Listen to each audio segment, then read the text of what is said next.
Army chief field marshal Saeed Asif Munir ने कहा कि अफगान तालिबान हुकूमत ने भारत की हिमायत याफ्ता दहशतगर्द ग्रोहों के खिलाफ कार्रवाई करने की बजाय इन्हें हर मुमकिन सहूलत फराहम की है। उन्होंने वाज़ा किया कि पाकिस्तान अपनी सरजमीन पर अफगान सरजमीन से दहशतगर्दी बर्दाश्त नहीं करेगा। मुल्क खसूसन खैबर पख्तूनख्वा को दहशतगर्दों और इनकी सहूलतकारों से मुकम्मल तौर पर पाक किया जाएगा। सदर आसिफ अली जरदारी से वज़ीर आज़म शहबाज शरीफ ने मुलाकात की। ज़राए के मुताबिक मुलाकात में आज़ाद कश्मीर में सियासी तब्दीली और हुकूमती अमूर पर बातचीत हुई। वज़ीर आज़म ने अपने दौरा सऊदी अरब से मुतालिक ब्रीफिंग दी। दोनों रहनुमाओं के दरमियान पाक अफगान कशीदगी पर तफसीली गुफ्तगू भी हुई। वज़ीर आज़म शहबाज शरीफ ने यूथ लैपटॉप स्कीम का इफ्तिताह किया। उन्होंने बताया कि सऊदी अरब ने पाकिस्तानी नौजवानों को मसनूई ज़हानत और इंफॉर्मेशन टेक्नोलॉजी के शोबों में मुफ्त तरबियत देने की पेशकश की है। लाखों पाकिस्तानी नौजवानों को तरबियत के लिए सऊदी अरब भिजवाया जाएगा। JUIF के सरबराह मौलाना फजलुर रहमान ने हुकूमत को मशवरा दिया कि खैबर पख्तूनख्वा में दहशतगर्दों के खिलाफ ताकत का भरपूर इस्तेमाल किया जाए। उन्होंने कहा कि अफगानिस्तान से TTP के अफराद पाकिस्तान में दाखिल होकर दहशतगर्दी कर रहे हैं, तहम तजवीज़ दी कि पाक अफगान तनाज़े को मुज़ाकरात के ज़रिए हल किया जाए।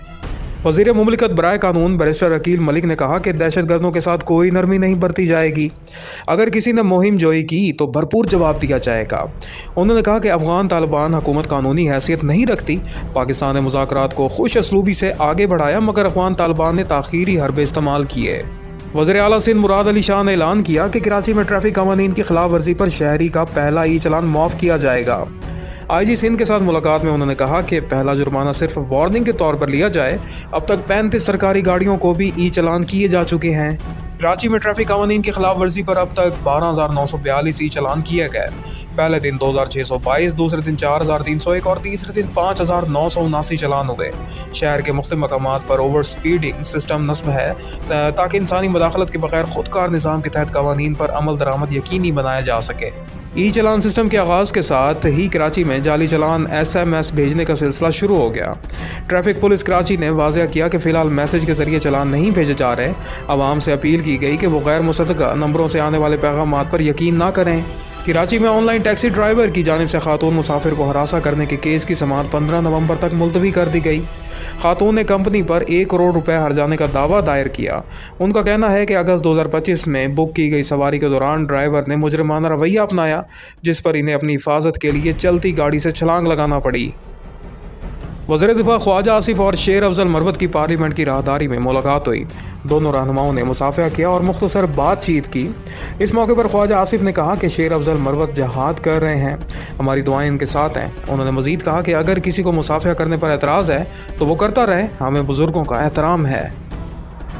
वज़ीर आज़म शहबाज शरीफ से वफाकी वज़ीर दाखिला मोहसिन नकवी ने मुलाकात की। मोहसिन नकवी ने ओमान और ईरान के हालिया दौरों से मुतल्लिक़ आगाह किया और वज़ारत दाखिला के मुख्तलिफ़ अमूर पर तबादला ख्याल किया गया। ओमान में मोहसिन नकवी ने रॉयल मिनिस्टर जनरल सुल्तान बिन महमूद नुमानी से मुलाकात की, जिसमें पाकिस्तानी अफरादी क़ुव्वत के किरदार को सराहा गया। उन्होंने कहा कि ओमान में लाखों पाकिस्तानी काम कर रहे हैं और वीज़ा में आसानियों से मज़ीद तरबियत याफ्ता अफरादी क़ुव्वत ओमान जा सकेगी। वज़ीर आला सिंध मुराद अली शाह ने कराची में डिप्लोमेटिक बाज़ार की इफ्तिताई तकरीब से खिताब करते हुए कहा कि ये सकाफ़त, ज़ायके और ताल्लुकात का खूबसूरत जश्न है। उन्होंने कहा कि फ़ख्र है कि मौजूदा सेक्रेटरी ख़ारजा आमना बलोच का ताल्लुक सिंध से है और हमारी बेटियाँ आज पाकिस्तान की सिफारती क़ुव्वत बन चुकी हैं। इस मौके पर मेटा के वफ़द ने भी मुराद अली शाह से मुलाकात की और सिंध में डिजिटल तरबियत और शमूलियत के प्रोग्राम्स पर दिलचस्पी ज़ाहिर की। वज़ीर आला पंजाब मरीम नवाज़ से स्पीकर पंजाब असम्बली मलिक मोहम्मद अहमद ख़ान ने मुलाकात की। मुलाकात में सूबे में अमन व अमान की सूरत हाल पर गुफ्तगू हुई। मरीम नवाज़ ने कहा कि पंजाब में अमन कायम है और इंतशार की इजाज़त नहीं दी जाएगी। उन्होंने कहा कि सूबे में कारोबार के शानदार मौके मौजूद हैं, जिनसे सरमायाकारों को फ़ायदा उठाना चाहिए। वज़ीर आला बलोचिस्तान सरफराज बुगटी ने दहशतगर्दों के खिलाफ कार्रवाइयों में शहीद एहलकारों को खराज तहसीन पेश किया। कोयटा में प्रेस कॉन्फ्रेंस करते हुए उन्होंने कहा कि बलोचिस्तान में अमन के क़याम के लिए खसूसी पुलिस फोर्स बनाई जाएगी, जिसकी भर्तियाँ PMA के तर्ज पर होंगी। सूबाई वज़ीर मरियम औरंगज़ेब और वज़ीर सेहत पंजाब ने भावलपुर की तहसील खैरपुर टामीवाला का दौरा किया और सलाह मुतासरीन की बहाली के प्रोग्राम का आगाज़ किया। मीडिया से गुफ्तगू में बताया कि पंजाब के 27 अजला की 72 मुतासरा तहसीलों का सर्वे मुकम्मल कर लिया गया है। सिंध हाई कोर्ट ने कराची से लापता तालिब इल्म रहनुमा गनी अमान चांडियो की बाजियाबी की दरख्वास्त पर IG सिंध को नोटिस जारी कर दिया। दरख्वास्त गुजार बहन ने मौक़िफ़ इख्तियार किया कि 18 अक्टूबर को सादा लिबास अफराद गनी अमान को एक निजी अस्पताल से ले गए थे। मुकदमे की अगली समाअत 14 नवंबर को होगी। इधर गनी अमान के मुबैना अगवा के खिलाफ हैदराबाद बाईपास पर 17 घंटे तवील धरना ख़त्म कर दिया गया, जबकि मलीर बार एसोसिएशन ने एहतजाजन अदालतों का बाइकआउट किया। पेशावर पुलिस ने 10 किलोमीटर रेंज और लेज़र सिस्टम से लेस नया हाई टेक ड्रोन तैयार कर लिया है। नौशहरा पुलिस सेंटर में इसका कामयाब तजर्बा किया गया। ये ड्रोन नाइट विजन कैमरों, आंसू गैस शेल्स और मोटर गोलों से लेस है और 1 घंटा तक मुसलसल परवाज कर सकता है। पाकिस्तान में सैनिटरी पैड्स पर 40% टैक्स आयद है, जिसे लाहौर हाई कोर्ट में चैलेंज कर दिया गया है। वकील मानूर उमर ने मौक़िफ़ इख्तियार किया कि यह टैक्स ख़वातीन को सिर्फ औरत होने की सज़ा देने के मुतरादिफ है। उन्होंने कहा कि अगर ये टैक्स ख़त्म हो जाए तो लड़कियों की स्कूल हाज़िरी में बेहतरी आएगी और ख़वातीन ज़्यादा सेहतमंद और पुरसकून ज़िंदगी गुजार सकेंगी। पाकिस्तान में सिर्फ 12% ख़वातीन सैनिटरी पैड्स ख़रीदने की इस्तात रखती हैं। ये इंकशाफ ख़वातीन की सेहत से मुतालिक ताज़ा रिपोर्ट में सामने आया है, जो मुल्क में बुनियादी हिफ़्ज़ान सेहत के मसाइल की संगीनी को ज़ाहिर करता है। माहिरीन ने चश्म ने ख़बरदार किया है कि वालिदैन कम उम्र बच्चों को मोबाइल फ़ोन देने से गुरेज करें। लाहौर के मुग़ल आई ट्रस्ट अस्पताल में होने वाले सेमिनार में बताया गया कि 10 साल तक की उम्र के 40% बच्चे मायोपिया यानी दूर की नज़र की कमज़ोरी का शिकार हो चुके हैं और ये शरह हर साल 14% तक बढ़ने का ख़दशा है। प्रोफेसर सैमा कयूम के मुताबिक बच्चे मुसलसल मोबाइल स्क्रीन देखने से आंखों की साख मुतासर कर रहे हैं और कई बच्चों को 7 से 10 नंबर की ऐनक लग चुकी है। Islamabad wild life rescue centre की टीम कराची पहुंच गई है ताकि चिड़ियाघर की बीमार शेरनी रानों को महफूज माहौल फराहम किया जा सके।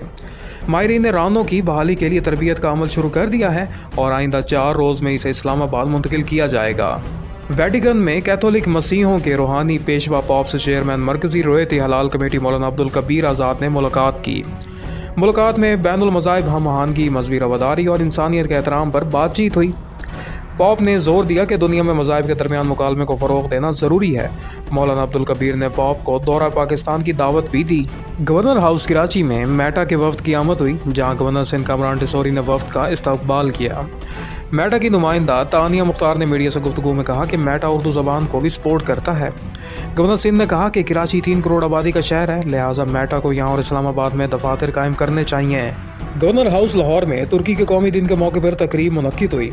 गवर्नर पंजाब सलीम हैदर ने कहा कि तुर्की ने हमेशा पाकिस्तान की भरपूर हिमायत की है, ख़ुसूसन भारत के खिलाफ जंग में। उन्होंने कहा कि पाकिस्तान तुर्की समेत तमाम इस्लामी ममालिक के साथ मजबूत और देर पा ताल्लुकात का ख्वाहां है। फ्रीडम नेटवर्क की सालाना रिपोर्ट के मुताबिक पाकिस्तान में सहाफ़ियों पर हमलों के वाक़यात में 60% इजाफा हुआ है, जिससे इजहार राय की आज़ादी को शदीद ख़तरा लाहक है।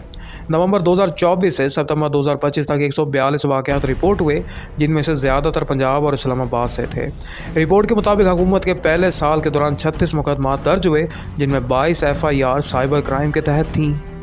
हमास और इसराइल के दरमियान जंग बंदी मुआहदे के तहत 2 यरगमालियों की लाशें हलाल अमर हुकाम ने इसराइल के हवाले की, ताहम इसराइल की जानिब से खिलाफ वर्जियाँ जारी हैं। गजा के शुमाली इलाके बैतुल हय्या में इसराइली हमले में 2 फ़लस्तीनी शहीद हुए। लुबनानी सदर जोसेफ ऑन ने फ़ौज को किसी भी इसराइली जारियत का जवाब देने का हुक्म दिया, जिसका हिज़्बुल्लाह ने खैर मकदम किया। कज़ाफ़ी स्टेडियम लाहौर में पाकिस्तान और जनूबी अफ्रीका की टीमों ने भरपूर प्रैक्टिस की। खिलाड़ियों ने बैटिंग, बॉलिंग और फील्डिंग की मशकें की। सीरीज़ का दूसरा और तीसरा T20 कल और हफ्ते को खेला जाएगा और तमाम टिकट्स फ़रोख्त हो चुके हैं। ICC वुमेंस वर्ल्ड कप के दूसरे सेमीफाइनल में भारत की ख़वातीन क्रिकेट टीम ने ऑस्ट्रेलिया को सनसनीखेज़ मुकाबले के बाद शिकस्त दे दी। भारतीय बैटर्स ने 339 रन का बड़ा हदफ हासिल करके फाइनल में जगह बना ली। मैच के दौरान शानदार बैटिंग और उम्दा फील्डिंग ने शायकीन के दिल जीत लिए। भारतीय कप्तान ने फतह को टीम की मेहनत और इत्तेहाद का नतीजा करार दिया। नोबल अमन इनाम याफ्ता मलाला यूसुफजई की नई किताब फाइंडिंग माई वे को अमरीकी अखबार न्यूयॉर्क टाइम्स ने सबसे ज़्यादा फ़रोख्त होने वाली किताबों में शामिल किया है। ये किताब 15 किताबों की फहरिस्त में 7वें नंबर पर है। मलाला ने सोशल मीडिया पर इज़हार ख्याल करते हुए कहा कि ये किताब इनकी ज़िंदगी के तन्हाई भरे दौर के बारे में है। उन्होंने क़ारीन का शुक्रिया अदा किया जिन्होंने इसे पढ़ा, शेयर किया और इस पर यकीन रखा। वर्ल्ड कल्चर फेस्टिवल 2025 का बाज़ाब्ता आगाज़ कल से कराची में होगा। 141 ममालिक के फ़नकार इस आलमी सकाफ़ती मेले में शिरकत करेंगे। फेस्टिवल 7 दिसंबर तक जारी रहेगा। آرٹس کونسل پاکستان کے صدر احمد شاہ کے مطابق راحت فتح علی خان فیسٹیول کے برانڈ ایمبیسڈر ہوں گے، جبکہ شاہین عبید چنائی فلم ایمبیسڈر کے طور پر نمائندگی کریں گے۔ کمشنر کراچی کا کہنا تھا کہ اس فیسٹیول کے ذریعے پاکستان کا مثبت چہرہ دنیا کو دکھایا جائے گا اور غیر ملکی مہمانوں کو اسٹیٹ گیسٹ کا درجہ دیا جائے گا۔ پاکستانی نژاد موسیقار شیر جان احمد کو نیو ایج 2026 کے گریمی ایوارڈز میں بہترین الٹرنیٹ راک میوزک پرفارمنس کے لیے باضابطہ طور پر نامزد کیا گیا ہے۔ شیر جان احمد کے مطابق معروف نغمہ نگار اور پروڈیوسر لینی ڈاکسن کا یہ گیت انسانیت کے مستقبل اور نئی سمتوں پر سوال اٹھاتا ہے۔ انہوں نے کہا کہ فنکاروں کی وہ یکجہتی جو سرحدوں سے آزاد ہے، اسی نے اس تخلیق کو خاص بنا دیا ہے۔